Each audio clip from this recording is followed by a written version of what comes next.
مصطفیٰ جان رحمت صلی اللہ علیہ وسلم کی دعوت کا جو انقلاب ہے، لوگ اس سے اسی لیے لرزہ برندام ہے کہ جب یہ دعوت حق لوگوں کے سینے میں گھر کر جاتی ہے تو پھر کسی کی بات اثر نہیں کرتی۔ اللہ اکبر۔ اس سے میری قوم کے جوانوں کو یہ بھی پتا ہونا چاہیے کہ صحابہ کرام کی قربانیاں کیا ہے، صحابہ کرام کا انداز کیا ہے، صحابہ کرام نے دین کے لیے لٹایا کیا ہے۔ اللہ اکبر۔ آج کل کے چھوکرے صحابہ کرام پر باتیں اناپ شناپ کرتے ہیں، اٹھ پٹانگ کی باتیں صحابہ کرام کے متعلق کرتے ہیں۔ اللہ اکبر۔ جو 10 منٹ کی نیند فجر کی نماز میں قربان نہ کر سکے، وہ ان صحابہ کرام پہ بکواس کرتے ہیں جنہوں نے ماؤں کو چھوڑا ہے رسول اللہ کے لیے، جنہوں نے گھر بار چھوڑا ہے، جنہوں نے خاندان چھوڑا، جنہوں نے بھائی بہن چھوڑے۔ سیدنا مصعب ابن عمیر جب ماں سے کہتے ہیں تجھ جیسی ہزاروں مائیں محمد عربی کے قدموں پہ قربان ہے، ماں غصے میں آئی۔ انجام جانتا ہے کیا ہے؟ اتنے قیمتی کپڑے پہنے ہیں، واپس دینے پڑیں گے۔ آج کے بعد خوشبو نصیب نہیں ہوگی، گھر کی چھت نصیب نہیں ہوگی، نکل میرے گھر سے نکل۔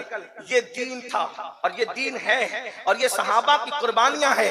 کیا مصعب ابن عمیر نے کہا امی اگر کپڑے دے کر کے دین محفوظ ہوتا ہے، اگر گھر سے نکلنے پہ دین محفوظ ہوتا ہے، خوشبو سے محروم ہونے پہ دین محفوظ ہوتا ہے، تو تمہارے کپڑے بھی حاضر ہے، تمہارا گھر بھی حاضر ہے، تمہاری خوشبو بھی حاضر ہے۔ اور مصعب ابن عمیر اپنے بدن پہ ٹاٹ لپیٹ کر گھر سے نکل جاتے ہیں، اور نکلنے کے بعد اللہ کے رسول علیہ السلام ان دنوں اپنے گھر میں نہیں رہتے تھے۔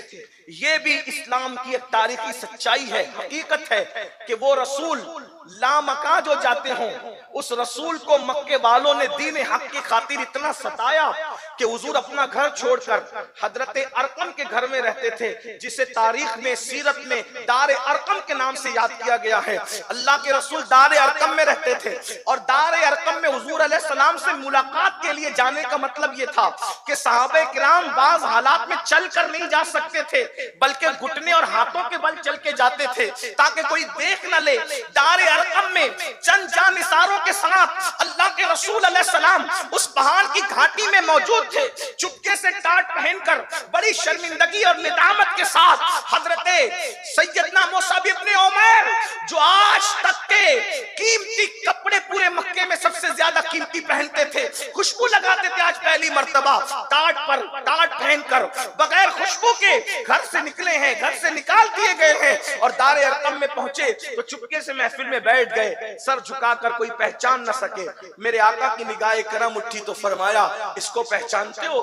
سب نے متوجہ ہو کے دیکھا، عرض کی یا رسول اللہ یہ تو عمیر کا بیٹا مصعب ہے، یہ تو بڑے قیمتی کپڑے پہنتا تھا، ٹاٹ پہن لیا۔ آقا نے فرمایا میرے عشق میں اس نے ٹاٹ پہنا ہے۔ اور پھر اللہ کے رسول علیہ السلام نے ان کی تربیت فرمائی، اور پھر ان کو مکہ شریف سے اسلام کا پہلا مبلغ بنا کر مدینہ منورہ روانہ کیا۔ بولتے بہت اچھا تھے، گفتگو کا انداز بہت اچھا تھا۔ اکیلے گئے تھے مدینہ منورہ، اور اکیلے جا کر مدینہ منورہ میں جتنے عرب کے سردار تھے، مالدار تھے، سب کو قرآن سنا سنا کے مسلمان بنا دیا۔ اللہ کے رسول علیہ السلام کی آمد سے پہلے مسلمان بنا دیا اکثروں کو۔ اور جب سردار لوگوں نے اسلام کو قبول کر لیا، جب سرداروں نے دین قبول کر لیا، تو اس وقت ان کے پیچھے جو لوگ موجود تھے انہوں نے کہا جب ہمارے سردار دین قبول کر چکے، اسلام قبول کر چکے، تو پھر ہم دین کیوں نہ قبول کریں، اسلام کیوں نہ قبول کریں۔